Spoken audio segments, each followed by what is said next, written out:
ओम श्री महालक्ष्मी नमो नमः। ही चूक देवघरात देवदोष नक्की आणते। लक्षात ठेवा, या दोन मूर्ती एकत्र ठेवू नका। लाखो लोक हे करतात आणि घरात संकट मागे येतात। तुमच्या देवघरात ही एकच चूक, हो फक्त ही एकच चूक तुमच्या घरातील दोष निर्माण करू शकते। अशी चूक जी आज लाखो लोक न कळतपणे करत आहे आणि मग म्हणतात घरात शांती नाही, कामं अडकतात, पैसे टिकत नाही, सतत भांडण, सतत अडथळे। पण कोणालाच माहीत नसतं, समस्या बाहेरून येत नाही, देवघरातून येत असतात। आजचा विषय आहे देवघरात ही एक मूर्ती एकत्र ठेवल्यास घराला देवदोष लागतो। कोणती मूर्ती, का हा दोष लागतो, कसा ओळखायचा आणि उपाय काय? तर या संपूर्ण प्रश्नांची उत्तरे जाणून घेण्यासाठी व्हिडिओ कुठेही स्किप न करता शेवटपर्यंत नक्की पहा।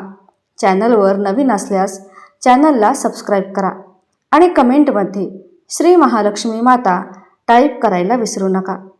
तर आज एका अत्यंत संवेदनशील आणि महत्त्वाच्या विषयावर आपण बोलणार आहोत। घरातील देवघर म्हणजे घराचे ऊर्जा मंडळ। येथे केलेली प्रत्येक कृती, ठेवलेली प्रत्येक मूर्ती, बोललेला प्रत्येक शब्द पॉझिटिव्ह किंवा निगेटिव्ह परिणाम देतच असतो। आज मी तुम्हाला त्या एकाच गंभीर चुकीविषयी सांगणार आहे, जे बहुतांश लोक अनभिज्ञतेने, अज्ञानाने किंवा सजावटीसाठी करत असतात, पण ज्यामुळे देवघराचं संतुलन बिघडतं आणि देवदोष निर्माण होतो। देवदोष म्हणजे काय? खूप लोकांना वाटतं की देवदोष म्हणजे घरात देव रागवला किंवा काही नकारात्मक शक्ती आली, असे काहीतरी। पण खरा अर्थ वेगळाच आहे। देवदोष म्हणजे देवघरात किंवा देवपूजेच्या प्रक्रियेत निर्माण झालेलं ऊर्जेचं असंतुलन। जेव्हा देवतांच्या मूर्ती, दिशा, संख्या, स्थिती किंवा ऊर्जा संतुलित राहत नाही आणि तेव्हा त्या घरात वास्तू आध्यात्मिक स्तरावर असंतुलन निर्माण होतं। त्याचे प्रमुख परिणाम असे दिसतात: घरात सतत वाद निर्माण होणे, पैशांचा ओघ थांबणे, येणारा पैसा टिकून न देणे, घरातील सदस्यांमध्ये तणाव वाढणे, मुलांचे अभ्यासात मन न लागणे, व्यवसाय नोकरीत अडथळे, वारंवार आजारपण आणि सर्वात महत्त्वाचं, सर्वात मोठं म्हणजे घरात शांतता पूर्ण बंद होणं। हेच कारण आहे की ज्येष्ठ लोक देवघराला घराचा शुद्ध केंद्रबिंदू मानत। देवघर शांत नसेल तर घरातील बाकीची ऊर्जा प्रवाहही शांत राहत नाही। देवघर संवेदनशील का असतो? देवघर हा एक ऊर्जा संग्रह केंद्र आहे, जिथे सत्व ऊर्जा उच्च प्रमाणात असते। पण जेव्हा आपण चुकीच्या मूर्ती, जास्त मूर्ती, विरोधी ऊर्जा असलेल्या देवता, तुटलेल्या मूर्ती, अनावश्यक शो पीसेस, समाधीस्थळ किंवा रौद्ररूपाच्या मूर्ती किंवा जड ऊर्जा असणारे प्रतीक एकत्र ठेवतो, तेव्हा देवघराची नैसर्गिक ऊर्जा गोंधळलेली, असंतुलित आणि दडपलेली होते। हा असंतुलित कंपनच घराच्या वातावरणावर नकारात्मक परिणाम करतो। ती एक चूक, कोणती मूर्ती एकत्र ठेवू नये। ती कोणती मूर्ती किंवा देवता एकत्र ठेवले की घराला देवदोष लागतो। ही चूक इतकी सामान्य आहे की बऱ्याच लोकांच्या देवघरात दिसते। ही मूर्ती बहुतेक लोक प्रेमाने, श्रद्धेने घरात ठेवतात, पण त्याचा ऊर्जात्मक परिणाम पूर्ण उलटा होतो। आणि गंमत म्हणजे ही चूक ना वास्तू लोक सांगतात, ना पूजा करणारा पंडित सांगतो, ना घरात कोणी लक्ष देत, पण याचे परिणाम मात्र घरातील प्रत्येक व्यक्ती सहन करत असते। ती एक मूर्ती जी एकत्र ठेवली की देवदोष हा नक्की लागतो। मित्रांनो, आता आपण या व्हिडिओचा सर्वात महत्त्वाचा आणि संवेदनशील मुद्दा समजून घेणार आहोत। घरात कोणती एक चूक अनायसे करोडो लोक करतात आणि त्याचा परिणाम थेट देवघराच्या ऊर्जेवर आणि पुढे घरातील प्रत्येकाच्या जीवनावर होतो। ती चूक म्हणजे घरात रौद्ररूपाच्या देवतांच्या मूर्ती आणि शांत स्वामी देवांच्या मूर्ती एकत्र ठेवणे। हे विशेषतः 3 मूर्तींबाबत सर्वात जास्त दिसते: काळ भैरव, भैरवनाथांची मूर्ती, हनुमानजींची उग्र किंवा युद्ध रूपातील मूर्ती, महालक्ष्मी, बाळकृष्ण, गणेशजी यांच्या सौम्य मूर्ती। या तिन्ही ऊर्जांचा स्वभाव अगदी वेगळा आहे। रौद्र ऊर्जा संरक्षण, संघर्ष, अडथळे दूर करणारी शक्ती, तसेच सौम्य ऊर्जा प्रेम, शांतता, संपत्ती, सुख, समाधान, दोन्ही पवित्र, दोन्ही महत्त्वाच्या पण विरोधी कंपन असतात। हे दोन प्रकारचे ऊर्जेचे कंपन एकत्र राहिले की देवघराचे कंपन असंतुलित होतात. तेच देवदोष म्हणून ओळखले जातात. काळभैरव, भैरवनाथ मूर्ती एकत्र का ठेवू नये? भारताच्या जवळजवळ प्रत्येक कुटुंबात भैरवनाथांवर नितांत श्रद्धा आहे. पण भैरवनाथ हे उग्र रक्षक आणि तेजस्वी अग्नितत्वाचे देव आहेत. त्यांच्या मूर्तीची पूजा अत्यंत तीव्र, अत्यंत रक्षक, अत्यंत सक्रिय आणि चैतन्यमय अग्निशक्तीने भरलेली असते. ही मूर्ती घरात ठेवली आणि त्याच्यासोबत पूर्ण सौम्य असलेल्या देवतांच्या मूर्ती ठेवली, उदाहरणार्थ महालक्ष्मी, बाळकृष्ण, संत मूर्ती, शांत स्वरूपातील गणराया, तर संघर्ष आपोआप तयार होतो.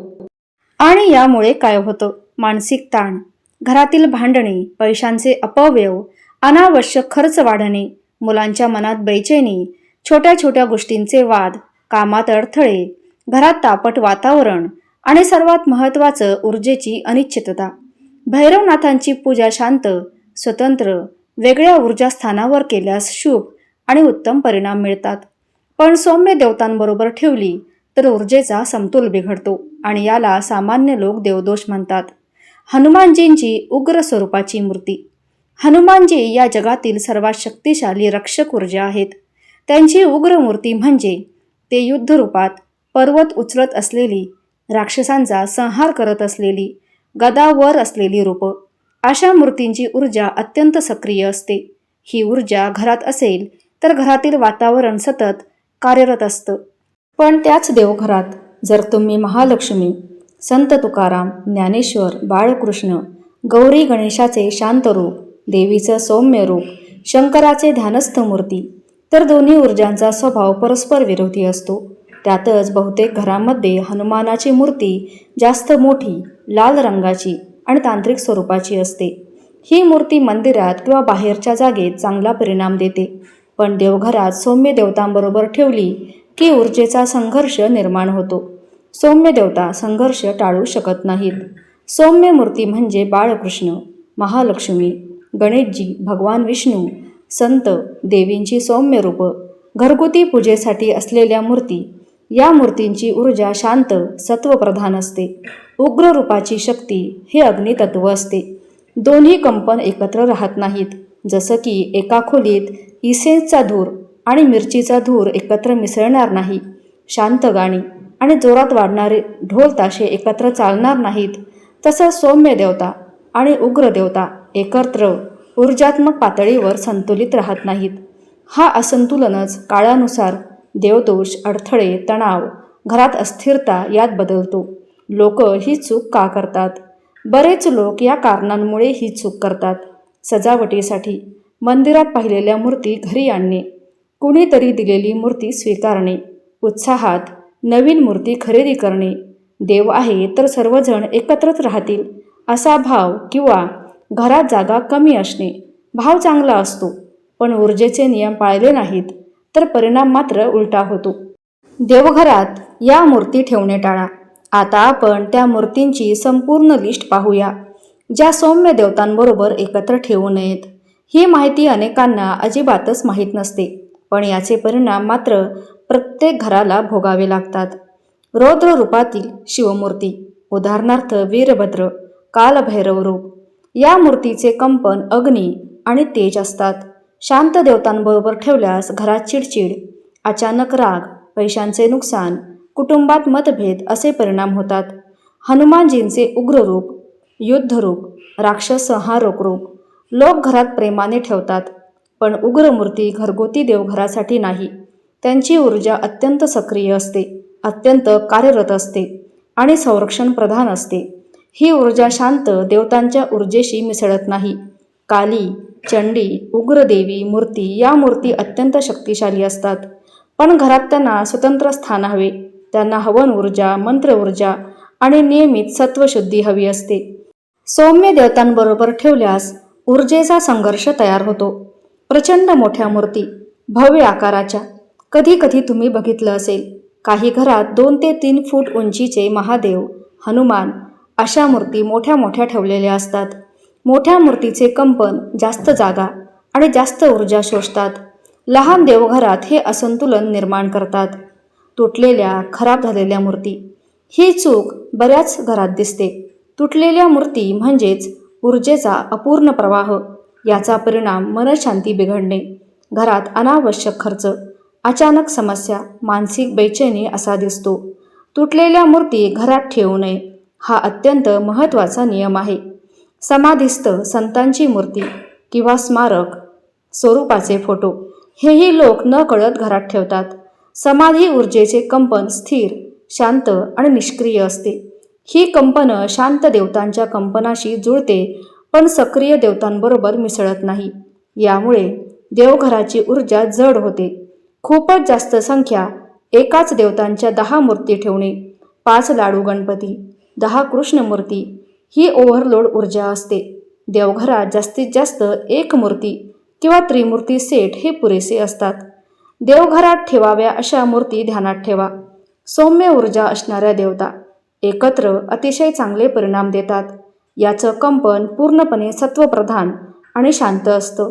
श्री गणेश शांतरूप, महालक्ष्मी शांतरूप, भगवान विष्णू म्हणजेच लक्ष्मी नारायण, बाळकृष्ण, देवीची सौम्य रूप, गौरी, महालक्ष्मी, अन्नपूर्णा, संतांची शांतमूर्ती, उभे बसलेले भगवान महादेव, शिवध्यानस्थ रूप किंवा शिवलिंग या मूर्ती एकत्र ठेवल्या की घराची ऊर्जा स्थिर, शांत, समृद्ध आणि सात्विक होते.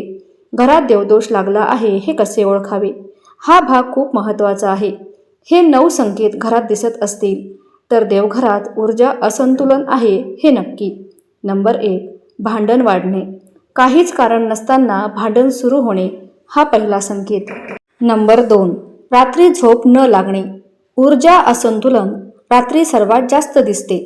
नंबर 3, मुलं बेचैन होणे, अभ्यासात लक्ष न लागणे, कंपन जड वाटू लागते. नंबर 4, घरात अचानक खर्च वाढणे, पैसा येतो पण टिकत नाही. नंबर 5, घरात वारंवार वस्तू खराब होणे, इलेक्ट्रॉनिक्स जळणे, पाण्याचे प्रॉब्लेम्स, गॅस प्रॉब्लेम. नंबर 6, अचानक दुखापती, हलक्या अपघातांची वाढ. नंबर 7, घरात घुसमटल्यासारखे वातावरण, जणू काही घरात भार पसरल्यासारखा वाटणे. नंबर 8, देवघरात बसताना शांती न मिळणे, दिवा लावताना मन शांत न राहणे. नंबर 9, सतत वाटणे की काहीतरी अडथळे, काम सुरू होतं पण पूर्ण होत नाही. तर हे 9 संकेत आहेत ज्यामुळे आपल्याला कळतं की घरात देवदोष लागलेला आहे की नाही. तर मित्रांनो, आपल्या देवघरात शांत, सात्विक रूप असलेल्या देवतांच्या मूर्ती ठेवा. तुटलेल्या, भंगलेल्या, खराब झालेल्या, उग्र स्वरूपातल्या मूर्ती देवघरात ठेवू नका. तर आजचा हा माहितीपूर्ण व्हिडिओ आवडला असेल तर व्हिडिओला एक लाईक करून चॅनलला सबस्क्राईब करा आणि कमेंटमध्ये श्री महालक्ष्मी माता अवश्य लिहा. धन्यवाद.